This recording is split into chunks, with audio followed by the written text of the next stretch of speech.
नमस्कार दोस्तों, स्वागत है आपका हमारे चैनल किड्स स्टोरीज पे। आज मैं आपके लिए एक नई स्टोरी लेकर आई हूँ और ये स्टोरी है नेताजी सुभाष चंद्र बोस की। आज़ादी की बात हो और नेताजी सुभाष चंद्र बोस का जिक्र ना हो, ऐसा कैसे हो सकता है। सुभाष चंद्र बोस केवल एक इंसान का नाम नहीं है, बल्कि ये नाम है उस वीर का जिनकी रगों में केवल देशभक्ति का खून बहता था। बोस भारत माँ के उन वीर सपूतों में से एक हैं जिनका कर्ज आज़ाद भारतवासी कभी नहीं चुका सकते। नेताजी का जन्म 23 जनवरी 1897 को उड़ीसा के कटक शहर में हुआ था। उनके पिता का नाम जानकीनाथ बोस और मां का नाम प्रभावती था। उनके पिता कटक शहर के मशहूर वकील थे।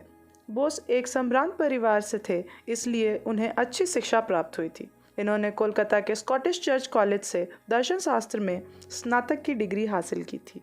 साल 1919 में वे भारतीय प्रशासनिक सेवा की तैयारी के लिए इंग्लैंड पढ़ने गए थे। इन्होंने भारतीय प्रशासनिक सेवा के लिए 1920 में आवेदन किया और इस परीक्षा में चौथा स्थान हासिल किया।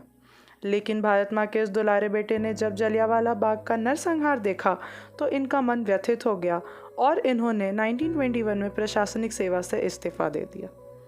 इसके बाद बोस महात्मा गांधी जी के संपर्क में आए और भारतीय राष्ट्रीय कांग्रेस में शामिल हुए। गांधी जी के निर्देशानुसार उन्होंने देशबंधु चित्तरंजन दास के साथ काम करना शुरू किया।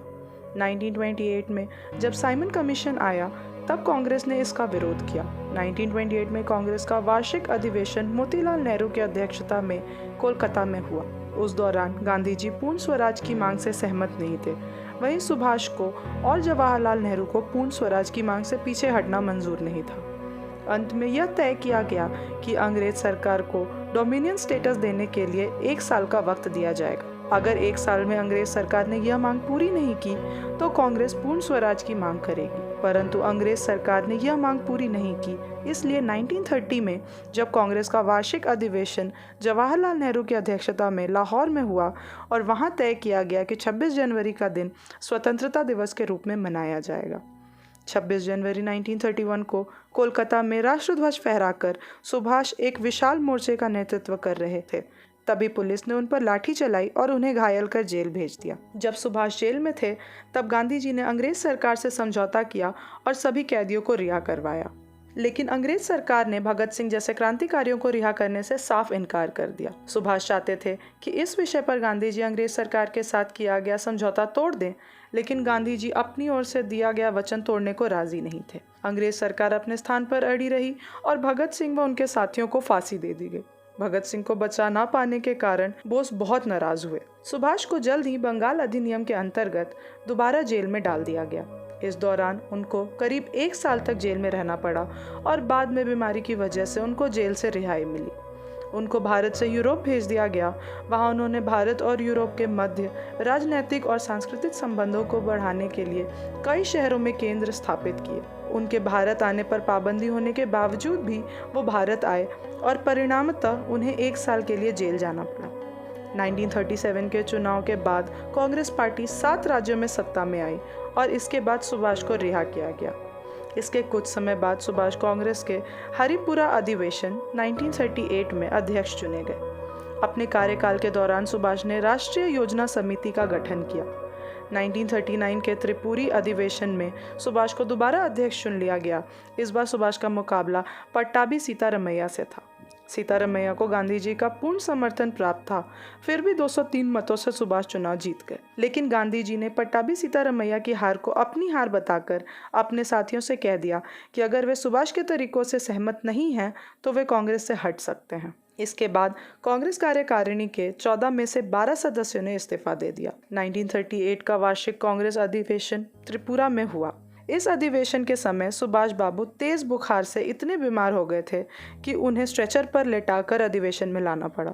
गांधी जी स्वयं भी इस अधिवेशन में उपस्थित नहीं रहे और उनके साथियों ने भी सुभाष को कोई सहयोग नहीं दिया। अधिवेशन के बाद सुभाष ने समझौते के लिए बहुत कोशिश की, लेकिन गांधी जी और उनके साथियों ने उनकी एक न मानी। परिस्थिति ऐसी बन गई कि सुभाष कुछ काम ही नहीं कर पाए।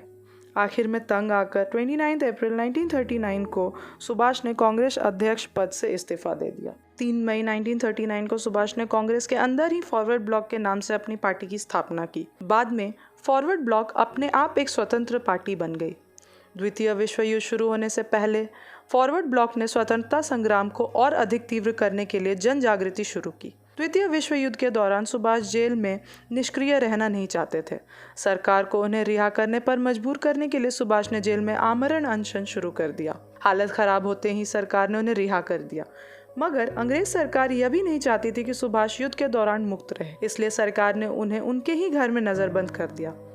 जनवरी 1941 में सुभाष अपने घर से भागने में सफल हो गए और अफगानिस्तान के रास्ते जर्मनी पहुंच गए। उन्होंने ब्रिटिश राज्य को भारत से निकालने के लिए जर्मनी और जापान से मदद की गुहार लगाई। जनवरी 1942 में उन्होंने रेडियो बर्लिन से प्रसारण शुरू कर दिया, जिससे भारत के लोगों में उत्साह बढ़ा।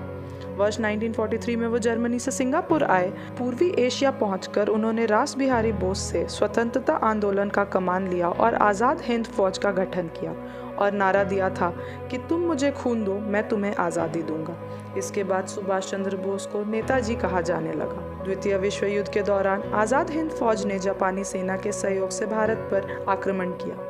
अपनी फौज को प्रेरित करने के लिए नेताजी ने दिल्ली चलो का नारा दिया। दोनों फौजों ने अंग्रेजों से अंडमान और निकोबार द्वीप जीत लिया। नेताजी ने इन द्वीपों को शहीद द्वीप और स्वराज द्वीप का नया नाम दिया। दोनों फौजों ने मिलकर इम्फाल और कोहिमा पर आक्रमण किया, लेकिन बाद में अंग्रेजों का पलड़ा भारी रहा और दोनों फौजों को पीछे हटना पड़ा। 6 जुलाई 1944 को आज़ाद हिंद रेडियो पर अपने भाषण के माध्यम से गांधी जी को संबोधित करते हुए नेताजी ने जापान से सहायता लेने का अपना कारण और आज़ाद हिंद फौज की स्थापना के उद्देश्य के बारे में बताया। इस भाषण के दौरान नेताजी ने गांधी जी को राष्ट्रपिता कहा, तभी गांधी जी ने भी उन्हें नेताजी कहा। ऐसा माना जाता है कि 18 अगस्त 1945 में एक विमान दुर्घटना में उनकी मृत्यु ताइवान में हो गई, परंतु उस दुर्घटना का कोई साक्ष्य नहीं मिल सका। तो दोस्तों, ये थी नेताजी सुभाष चंद्र बोस की कहानी। आपको ये कहानी कैसी लगी हमें कमेंट्स में ज़रूर बताएं और हमारे चैनल को लाइक और सब्सक्राइब ज़रूर करें। धन्यवाद।